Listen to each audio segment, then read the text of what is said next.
Hi, so in this video I'm going to showcase one way to save a response from a card to a file, and this is really useful. So let's say, I need to open this terminal and then I have that call request, so I'll just paste it here. So here is that call and then double output. So I have a full 101 video on this topic, on this call topic, so I'll put the link for that one, and this is the URL for that REST API URL, and this is that file path where I want to save that file. So for this example I'll just use this temporary folder path, so I'll just use get info, copy as a path name, and I'll use that on this part. So let's see, so I'll just get rid of this and paste that path. I need to change this, so this API result should be saved on this particular folder as a res.png. let's see if I just run this, and once finished, let's see, I cannot see that image, so let's see what does it get. Download speed, upload speed, so let's see, I get that image on this res.png. so I think I have missed the temp part, so oh yes, that's right. So let me just edit that.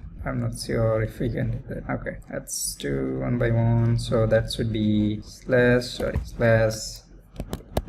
temp and then png. Now if I just press enter, this should save the image on this temporary folder. So that's how we can save that API response as an image file, if it's returning an image actually. But if it's returning a JSON or any other, then we can use the same idea and save that output as a JSON file. So that's it for this video.